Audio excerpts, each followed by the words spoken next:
Okay, this morning I have something that I hope will be useful for you, but it'll be a kind of maybe different. I don't know if I've preached this type of thing before. We're gonna look at the life of a particular king in the Scriptures. I don't want you to. Well, we can go there. Let's. I want you to mark two places because his life is sort of laid out in two places. So you have 2 Kings chapter 12 is one of those places. 2 Kings 12. And the other place is 2 Chronicles 24. And that's where we'll be first. 2 Chronicles 24. Now, in these chapters, you have the life of a man named Joash. Does anybody know, without looking here, is anybody familiar with Joash? Off the top of your head. Okay. You'll be familiar with him after today. So nobody here really knows at this point what takes place in the life of Joash. Okay. So I want to look at his life here. What I've entitled this Lessons from the Life of Joash. And so his story begins in a very encouraging situation that takes place at the beginning of his life. And it really turns sour at the end. So I want us to pull a few things that we can learn from this man's life. But I want to recap the story a bit because since you guys aren't very familiar with it, I want you to at least have an overview of what happens with this guy Joash. So I told you to go to 2 Chronicles 24. But Joash's story doesn't really start in 2 Chronicles 24. That's where he becomes king. But that's not really where his story begins. His story actually begins a couple chapters back in 2 Chronicles 22. In that chapter 22, Ahaziah, a man named Ahaziah, becomes king of Judah. And Ahaziah is the grandson of a godly king in Judah. His name was Jehoshaphat. So you have Jehoshaphat, and then you have Ahaziah, who's his grandson, who now becomes king. But here's the problem. Ahaziah is nothing like Jehoshaphat. Ahaziah is a very wicked king. It says of him, look at what it says here in chapter 22, verses 3 and 4. He also walked in the ways of the house of Ahab. Do you guys know who Ahab is? Who's Ahab? Could be the worst, right? King of Israel. Very, very wicked king, right? So it says that this guy, Ahaziah, who is a king of Judah, by the way. You remember, Israel had this split, right? And you have northern Israel, and you have Judah, right? And in Judah, you generally have kings that are seeking to honor God. Here's an exception, but you generally have this idea. In Israel, you had these wicked kings that were serving these ungodly pagan gods and all of this stuff. And so what you see happen is here it's saying this man, Ahaziah, is actually walking in the ways of Ahab, these wicked kings up in Israel. So he walks in the way of Ahab. It says, for his mother was his counselor in doing wickedly. He did what was evil in the sight of Yahweh, as the house of Ahab had done. So Ahaziah is a wicked king. He's not serving God. Now, later in chapter 22, verses 8 through 9, Ahaziah is put to death by a man named Jehu, who is, loosely speaking, a good king in Israel at the time. But Jehu comes and puts to death Ahaziah, and then the mother of Ahaziah, her name's Athaliah, she tries to take the throne.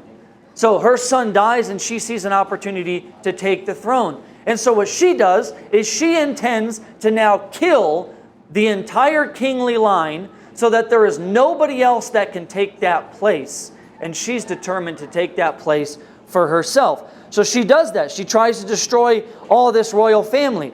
But there's one person who gets saved, gets brought out of that destruction. Now, the person who's brought out is Joash. And he is saved by Ahaziah's sister, Jehoshabeth. So Ahaziah was the king. He was killed. His mother tries to take the throne. And Jehoshabeth, Ahaziah's sister, saves one of his sons. You tracking with me here? I know this is kind of, right? A lot of names, a lot of, things that are going on. But you got to kind of know the story, right? So Ahaziah dies. His mother, Athaliah, tries to take the throne, kill off everybody else. And Ahaziah's sister comes and rescues one of Ahaziah's sons to try to hold this place for the throne, right? So she cares for Joash for the next 6 years. And then when he's 7 years old, the priest Jehoiada, this is Jehoshabeth's husband, right? So Jehoiada, the priest, decides he's going to take Joash, 7 years old, and he's going to establish him as the true king of Judah, because he is from the line of Athaliah. And so Jehoiada is this godly priest, and he wants this to stay proper. So he decides he's going to proclaim Joash as the rightful king, and Athaliah, the mother of Ahaziah, is not happy about this, because at the time she's the reigning queen, so to speak. So she wants. Now I'm getting confused. She wants Jehoiada's head for this situation. And what ends up happening is actually Athaliah is the one that gets put to death. So this is all that's happening, right? After this, right? So then you have in chapter 23, verses 12 through 15, that's where Athaliah gets executed. She gets put to death. Second Chronicles 23, yep. Then in verse 16, what you see take place, because now Jehoiada has put Joash on the throne, okay? Jehoiada then, being the godly priest that he is, begins to make some reforms in Judah, because these people under King Ahaziah had gone on and worshipped all kinds of idols. They went on into idolatry. They were walking in the ways of Israel, the northern Israel, in all kinds of sin. So Jehoiada is going to make some reforms here in chapter 23, 16 and following. Basically what he does, he takes the priests, he puts them back in order. The priests are now making sacrifices again in the temple. He gets the singers and the musicians back in the temple. He gets the worship going again in Jerusalem. So he gets all this stuff back rolling again in Jerusalem. He destroys the house of Baal, this temple that they had built there. He actually kills the priest of Baal as well. And so he gets Jerusalem sort of back on track with Yahweh worship. Now, Joash, again, is only 7 years old when he becomes king.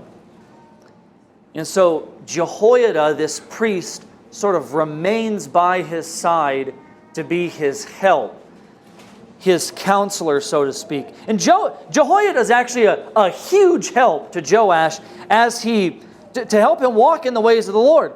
Look at what it says about him. So chapter 24, this is where Joash now gets put as king. Chapter 24, Joash was 7 years old when he began to reign, and he reigned 40 years in Jerusalem. His mother's name was Zibiah of Beersheba. And Joash did what was right in the eyes of Yahweh all the days of Jehoiada the priest. So Joash, he's got this godly priest, right, who's sort of his counselor, his caretaker as a very young boy. And as long as he's got Jehoiada there, Joash is serving God. And you can read the chapter for you. I'm not going to read the whole thing. But as you go on and read, you see Joash accomplish some things for the Lord himself. But things take a very ugly turn in verse 15. Chapter 24, verse 15. Jehoiada the priest dies. Jehoiada dies, and sadly we see Joash abandon the Lord. And his downfall comes not very long after this. He's assassinated by his own servants. So you get kind of an overview, right, of what is taking place in the life of this king Joash. And like I said, it really begins in this very, very encouraging way. It almost sounds like a fairy tale. This king dies. The evil grandmother wants to slaughter the rest of the royal line. And here's this young child, and he's saved out of the destruction by his godly aunt and his godly uncle. And they keep him safe for the next 6 years until he can be made king. It's like, this sounds like a great story. And all that needs to happen is Joash be a good king. And the story is fit for the ages. But that's just not what happens. That's not what takes place in this man's life. The whole thing, brethren, falls apart at the death of Joash's godly influence. And he ends up abandoning the Lord. When Jehoiada the priest dies, Joash goes off into idolatry. And so there's two things that I want to draw out from this story. There's 2 points I want you to see. Now there obviously could be more things, but 2 things here. Now one of these might sort of be more geared towards younger believers in the faith, and the other maybe to those who are more mature in the faith. But both of them are vital to grasp. So here's the first lesson. I'm going to tell you them both, and then we'll go and look at them. But the first lesson that I want you to see, brethren, is the benefit of godly influence. In Joash's life, we see that early on, from the time he's rescued and brought into the house of Jehoiada, all the way up until Jehoiada dies, he is instructed and influenced by this godly priest. And brethren, this was a blessing from God for Joash. It is such a benefit when God surrounds you with godly men and women to help instruct and influence you in the ways of the Lord. And my exhortation is that you do not despise and waste this kind of thing. That you would not think little of it. But that rather that you would seek to take advantage as much as possible of this blessing of God in your life. The benefit of godly influence. So we're going to look at that. Now the second thing that I want to consider here is a potential danger involved with such a blessing. Now, it often is the case, brethren, that when blessing comes, there are pitfalls that have got to be avoided, right? If God blesses you with financial, stability, there's some pitfalls there that you got to be aware of, right? You don't want to fall into the love of money, right? But the fact that God would bless you with financial stability, that's no wicked thing in and of itself. But brethren, when blessing comes, sometimes you got to be aware that there's some danger here too that I got to be careful of, and it's no different here. The danger, brethren, is that this blessing of godly influence, that you could become so entirely reliant upon the godly influence that even your own godliness, so to speak, is not really your own. but that it's sort of this residue, this sort of leftover from others who have benefited you. And in the case of Joash, we see that this man's sort of godliness was almost entirely due to the outside influence of Jehoiada. It was not his own. And we know this. How do we know this is the case with Joash? What did we see take place? Jehoiada dies, and what does he do? What does Joash do? He goes right to the idols, brethren. We know that this is no solidified faith of Joash, because his godly influence dies off and he goes off into the idols. He abandons the way that he had seemed to walk for so long. So, brethren, this danger sort of poses to us this question. If the godly influences in your life are removed, what would become of you? Would you remain faithful, or would you fall like Joash did? Brethren, this is maybe not the, but certainly a major mark of Christian maturity, that you will go on with the Lord even when those who have been a help to you are no more. So we're going to consider this question as well. But let me start with the other one, right? That you would see godly influence and instruction as a real benefit to you, and that you would take advantage of it. So like I said, we see this played out in the life of Joash. You have this godly priest who rescues him as a very young boy, saves him from the destruction, brings him into his house from his murderous grandmother, places him on the throne.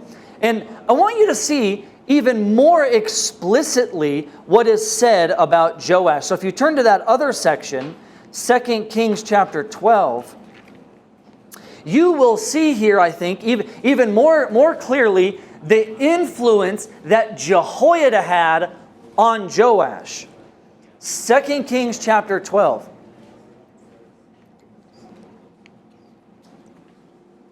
In the 7th year of Jehu, Jehoash, now sometimes the names are a little bit different in Kings and Chronicles, but this is the same person we're talking about. Jehoash began to reign, and he reigned 40 years in Jerusalem. His mother's name was Zibiah of Beersheba. Now watch what it says. And Jehoash did what was right in the eyes of Yahweh all his days, because Jehoiada the priest instructed him. Now you can see here the influence that this man had on Joash, right? He did what was right in the eyes of Yahweh. Why? Because he had Jehoiada instructing him and teaching him and influencing him. It was because of Jehoiada that he had this thing. So, what would have become of Joash if he didn't have Jehoiada right away? Well, of course we don't know. But we do know this, that Joash was greatly blessed by God by having Jehoiada by his side, who would help guide him and lead him in the right paths. But brethren, this is a blessing of God that is sadly not often taken advantage of. I remember a few years back, there was a young kid at another church we were at, and he came to me and asked if I would disciple him. Now, my concern was, this young kid's dad was one of the godliest men that I knew.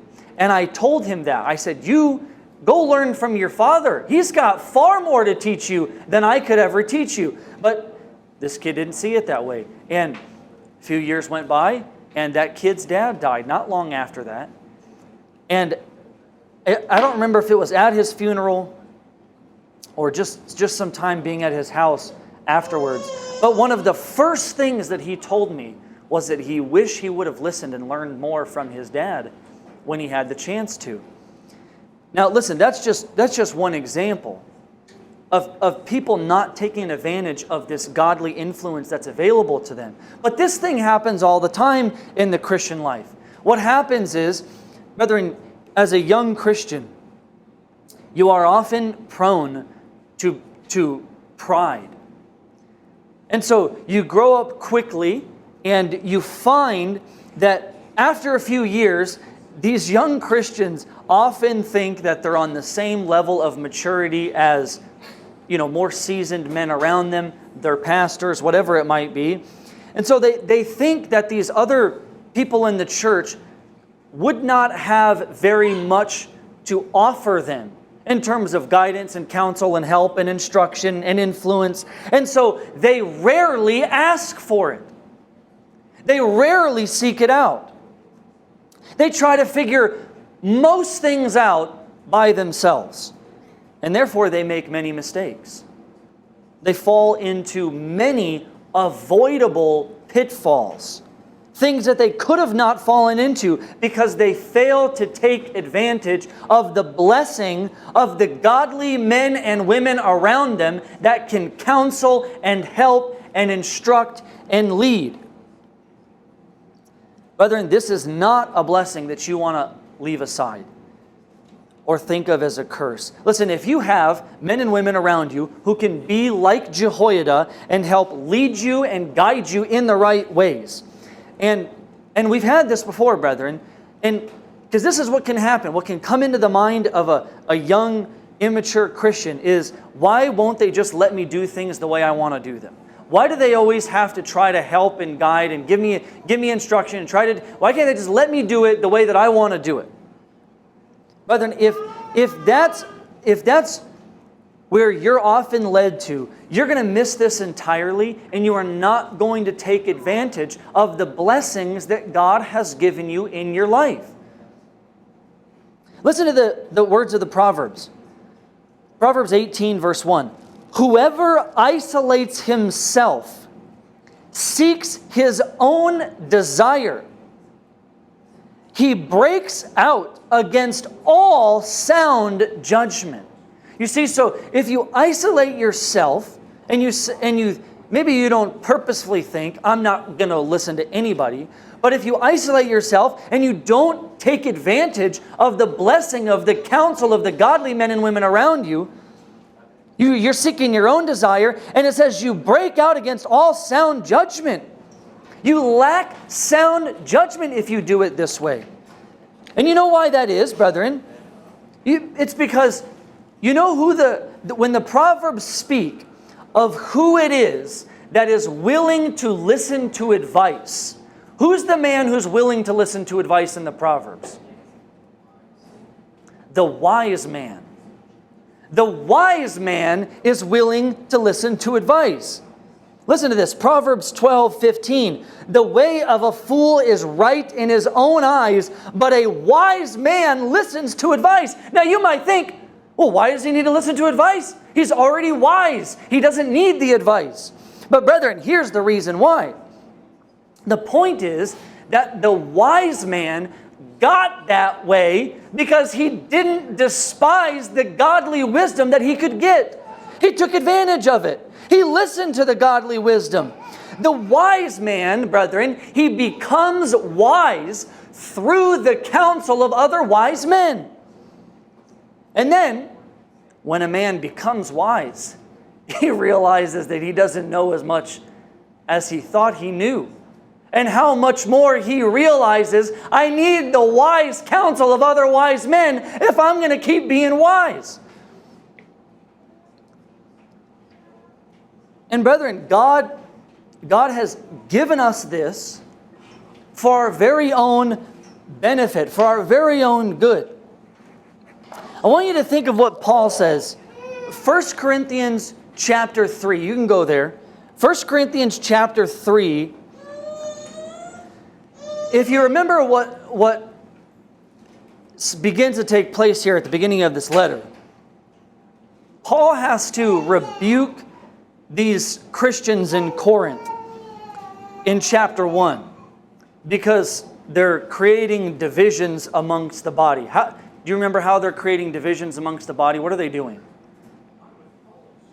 Yeah, right? They're making divisions because they're saying, we're of Apollos. We're of Saul. We're, or Paul, I guess. They wouldn't have said Saul. We're of Paul, right? We're of Cephas. Right? So they're making these divisions, and Paul's got to come and correct this thinking and point out to them that in doing this, you're dividing up the body of Christ, right? But I like what Paul has to say here. 1 Corinthians chapter 3. I guess if I'm going to have you go there, I should go there too, huh? 1 Corinthians chapter 3, starting in verse 21. Listen to this. So let no one boast in men, for all things are yours. Now listen to how he's going to shape this. Whether Paul or Apollos or Cephas or the world or life or death or the present or the future, all are yours, and you are Christ, and Christ is God's. Now listen to the connection. Don't miss it because there's a chapter break. He says, this is how one should regard us, as servants of Christ and stewards of the mysteries of God. And so Paul comes along to this church and he tells them, guys, stop making the divisions between one another, because whether we're speaking of Paul or Apollos or Cephas, the fact of the matter is all these men are yours. And the point, the connection is, they are yours, as in they are your servants given to you for your benefit, for your good. It's like he's saying to them, if you are only willing to take from Paul and not willing to take from Peter, you're missing the blessing of God. If you're only willing to listen to Apollos and you're going to disregard what Paul has to say, you're disregarding the blessing of God. Do you see? Now, how much more foolish would these Corinthians be if they thought themselves so arrogant that they were not going to seek out godly help from any of these men? That they were not going to seek instruction from any of them. Maybe they figured themselves pretty well mature. Asking any other godly men around just probably is not that important, not that necessary. Rather, that would have been an extraordinary, foolish mistake for these Corinthians to make. And the simple thing in which I'm trying to get across to you, brethren, is that you don't make that kind of mistake. That you would take advantage of all that God has given you. Again, listen to this. Proverbs 11, verse 14. In the abundance of counselors, there is safety. In the abundance of counselors, there is safety. Abundance, brethren, abundance. That means you're going to take advantage of this, and you're going to seek out as many godly men and women that you can seek out to say, I need instruction here. I need guidance here. Someone come and help me here. That you would use these resources that are at your disposal. Because ultimately, brethren, it is for your benefit, for your good that God has done this. And remember this, brethren. Joash had Jehoiada. Now, this was no random man. Joash didn't go out and say, all right, who can I find as my counselor? That guy. I'll take him. Bring him in. He's my counselor. Joash had Jehoiada. Now, this is a very important point because Jehoiada knew this man well. Jehoiada had been with this man his whole life. Jehoiada knew his sins. He knew his proclivities. He knew his way of thinking. He knew where he might take shortcuts and think poorly. He knew the best ways. Jehoiada knew the best ways to counsel Joash to get him in the right way. And so when it comes to gaining godly insight and instruction from others, brethren, listen, you will do well to find godly men and women to instruct you and influence you and guide you. But you will do better if you will listen to the godly men and women who are closest to you, because it is those people that know you the best. Don't despise them because you see them week in and week out. Don't think little of them because you might see some of their sins. Brethren, there is nobody on this planet that is free from sin. And if you think to yourself, this person can't help me because, oh, I saw them commit this sin. I saw them over here. You got angry with his children. He's no help to me. Brethren, you're going to miss the blessing of God in this. You might think to yourself that a John Piper sermon or Bob Jennings sermon or something will be more helpful to you than sitting down and talking with a godly man or woman who knows you well. But brethren, the problem is John Piper doesn't know you and you don't know him. And there's no ability there to really counsel one another and really help one another. So if you really want to take advantage of this kind of thing, godly influence and godly instruction in your life, brethren, you will do well to seek out Christ-like men and women who are very near to you, who know you well. Because listen, Proverbs 27 verse 9, the sweetness of a friend comes from his earnest counsel. The sweetness of a friend comes from his earnest counsel. Brethren, don't despise this kind of thing. Use it. I was just at Manny's house last night for dinner, and we had a couple things in discussion, and it was actually interesting. He actually said it last night. We showed up, and he was like, man, I need your counsel on a few things. And so, we just spent our time discussing some of these things. What should we do? What do you think about this? How do you feel about this? I don't know if he's already talked to Aaron about one of them. He's going to talk to you today about one of them. But we're trying to put our minds here together to say, what's the best thing? And let me get some other godly men in here to help instruct me and guide me and lead me. Brethren, don't fail to miss this, or don't miss this. Don't fail to gain from it. So this is the first lesson of the life of Joash, the blessing of godly influence and instruction. Proverbs, again, 19 verse 20. Listen to advice and accept instruction that you may gain wisdom in the future. But then you got to find those people who can be like Jehoiada and milk them for all they have. Ask them every question you could possibly ask them. Take everything they'll give to you. You will not regret it in the end. You will not regret it in the end. Don't despise this blessing of God. Now, on the other hand here, we have another lesson of Joash that I want us to see. So you can go back to that passage in 2 Chronicles 24. 2 Chronicles 24.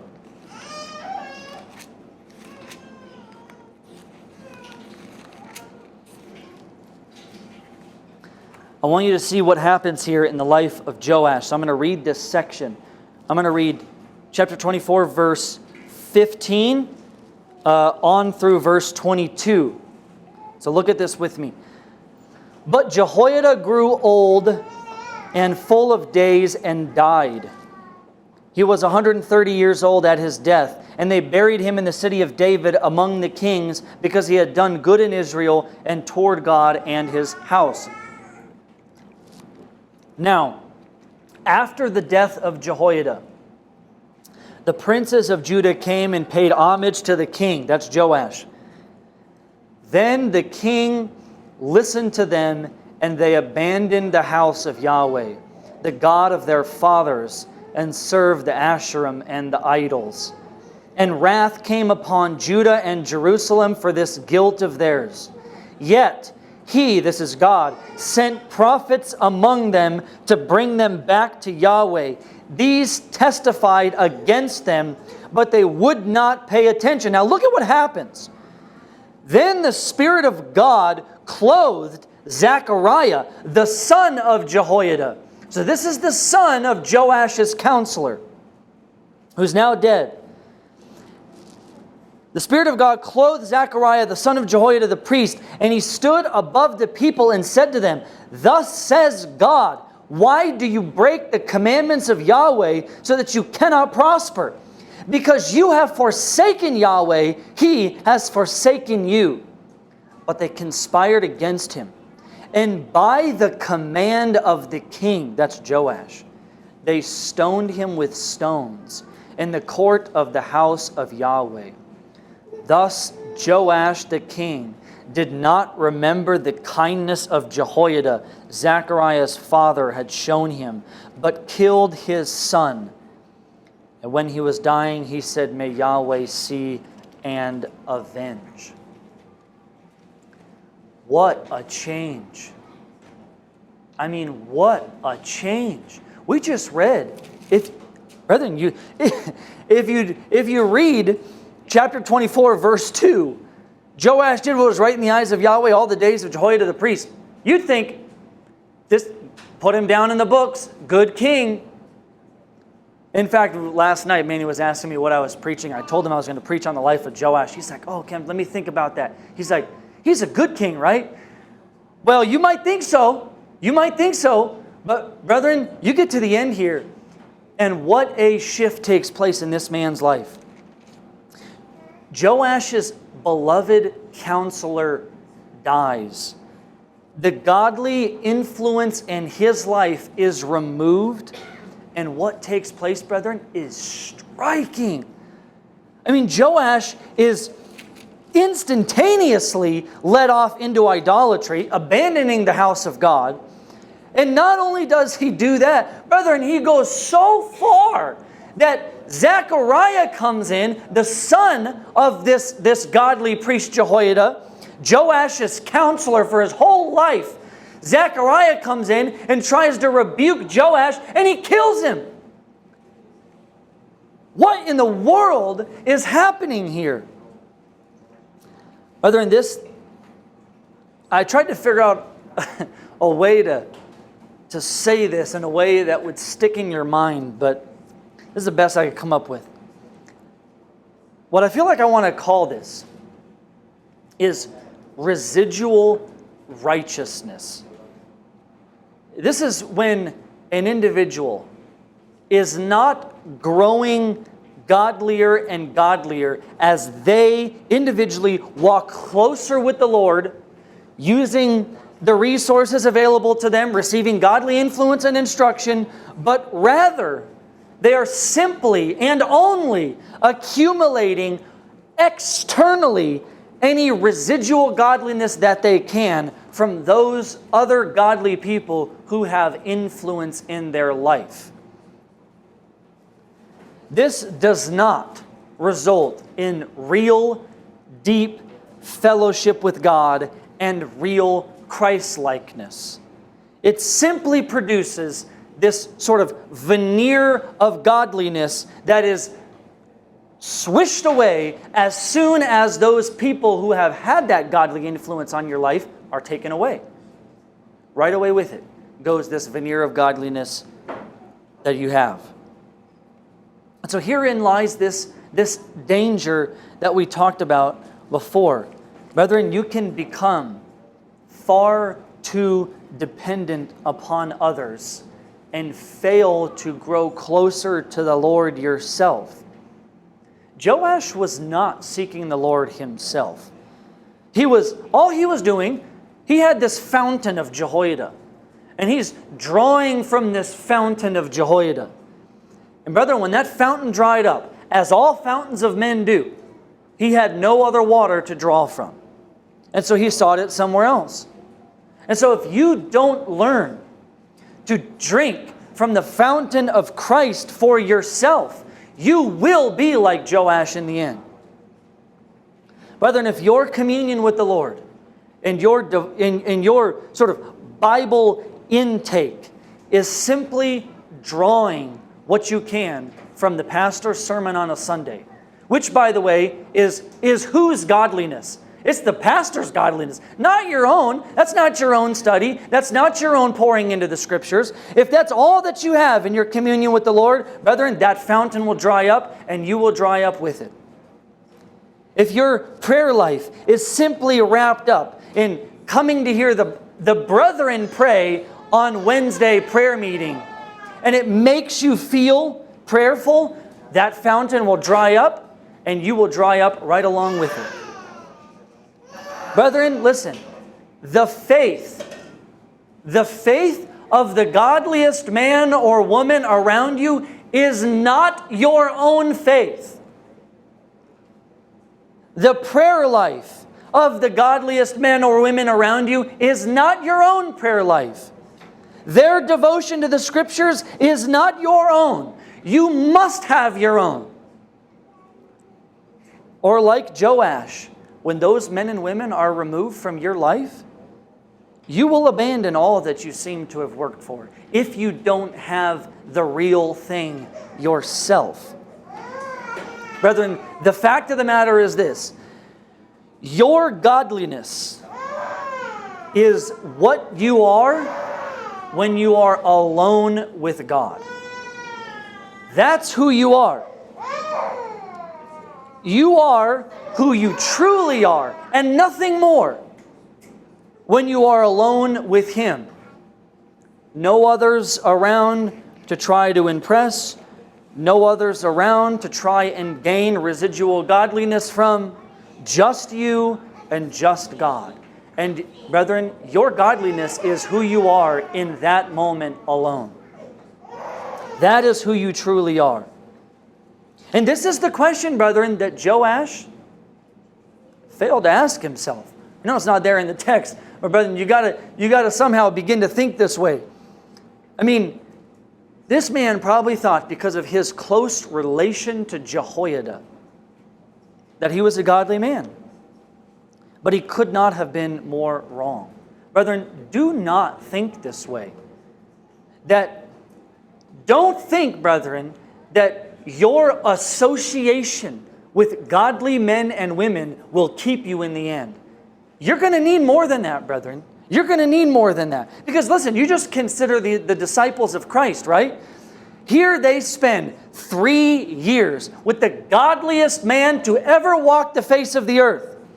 You know, in Corinthians, some are saying they're of Paul, some are saying they're of Apollos, some are saying they're of Cephas. I mean, these men could have said, we were from Christ Himself directly. But let me ask you, what did it benefit them in the Garden of Gethsemane when that day of adversity came? Did it keep them from fleeing away from the Lord? It did not. What about Peter? I mean, think of the things that Peter did. Peter walked on water. Peter saw the Lord transfigured. Peter was part of that inner circle of 3 with the Lord. Did it keep him from denying the Lord 3 times? It did not, brethren. It did not. So don't think, brethren, that simply because you have association with other godly men and women, that somehow it makes you godly, or that somehow it will keep you in the end. Brethren, don't think that just because you might love to listen to Paul Washer or Bob Jennings or Tim Conway or John Piper or John MacArthur, that somehow that means you are a godly Christian, or that somehow that's going to keep you. Because again, I ask you this: what would happen to you if all that went off the internet and you didn't have it anymore? What would become of you? Now, think of this another way here. What would become of you, brethren, if the people who have had the most godly influence on your life are removed? What would happen to you? Did you use those resources properly? Did you use them to help you grow in your own godliness, in your own walk with the Lord? Or did you use them in a way to somehow just take the scraps that you could get and sort of makeshift this shabby patchwork cloak that you could put on for yourself to look righteous and look godly, whatever you could get residually from these other people? But if they're taken away, will you remain faithful? Will you remain firm in the Lord? Or will you fall apart like Joash did? This is the real test, brethren. So you look around at the people in this room, your brothers and sisters here. Which of these people have had the greatest influence upon your life in terms of godliness? Now, remove them from your life, and what will become of you? We have got to ask ourselves this question, brethren. Would you continue to press on without them? Would you continue to serve the Lord without them? I mean, we've asked this question of ourselves, Aaron and Manny, brothers. If two of us go away, are you going to press on? If us two go away, are you going to press on? I mean, I ask myself this question all the time. Am I pressing on if I don't have these brothers with me who have been over the last several years the greatest influence in my life? Am I pressing on even if they're not here? Wives, if your husband dies, are you pressing on with the Lord? Are you going on with Christ if your husband dies? I'll tell you something that has brought me such joy, even though it's so painful to see. Every time I see Anita, I just see her pressing on with the Lord, even though she doesn't have her husband anymore. But sisters, you've got to come to this state that you say, if undoubtedly, your husbands have probably been the most influence of godliness in your life. Now remove him. What becomes of you? Do you press on in the Lord?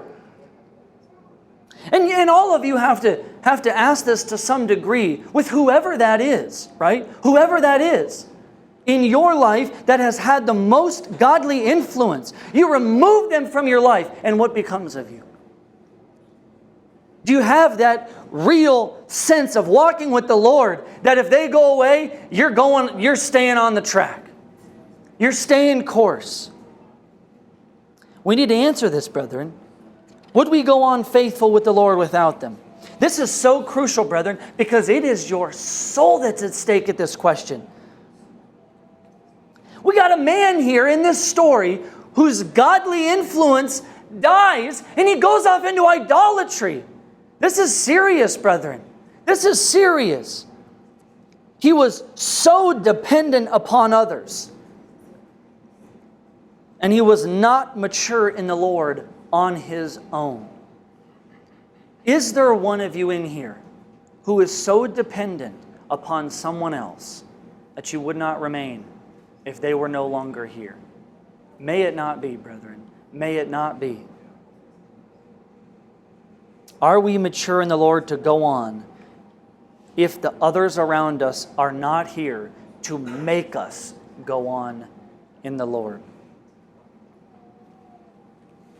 And so we have these two lessons, brethren, two vital lessons for faithful Christianity. One, do not despise, but take advantage of the blessing of godly influence and instruction in your life. What God has given you in this area, use it, brethren. It is a blessing of God, and you will do well to use it as much as you possibly can. I mean, listen, even Joash, when he was alive, he used Jehoiada's influence in godly instruction, right? How much more foolish would we be if we didn't do the same thing? Don't be a fool, brethren. Don't set it aside. And secondly, again, we see that sometimes men and women, they become dependent upon others for their faith. Their Christianity is not their own. Whatever they can glean from others, they do. But when that godly influence is removed, they don't remain faithful. Brethren, this is a dangerous pitfall. And I'm warning you to avoid it at all costs. Don't fall in this hole, brethren. Don't fail to take heed of your own spiritual state. Ask the real questions of yourself. Don't ask what so-and-so looks like. That's not going to matter for you. You got to ask what you look like. Don't fail, brethren, to draw near to the Lord yourself. It's not enough that you listen to Sergio pray in the prayer meeting and you're like, oh, praise the Lord, I feel good. Brethren, you got to draw near to the Lord yourself. Don't fail to make sure your devotion is in the right place. Don't fail to make sure that you are dependent upon the right person, the Lord. Don't be dependent upon somebody else. I mean, I'm not gonna caveat that. You know what I'm saying. Be dependent upon the Lord completely, brethren. Ask yourself, if, like Joash, the godly influences in my life are removed, what would become of me? Listen, Paul tells the Corinthians, he writes to them, 1 Corinthians chapter 10, and he says that the things that are written down for us that come from the Old Testament, that these are things that happened to them as an example, but they were written down for our instruction. He goes on to say this, therefore, let anyone who thinks that he stands take heed lest he fall. Brethren, these things were given to you. The life of Joash, brethren, is given to you by God in the Scriptures, that you would hear it and receive instruction from it. So learn from it. Learn from the example of Joash. May God help us. Let's pray.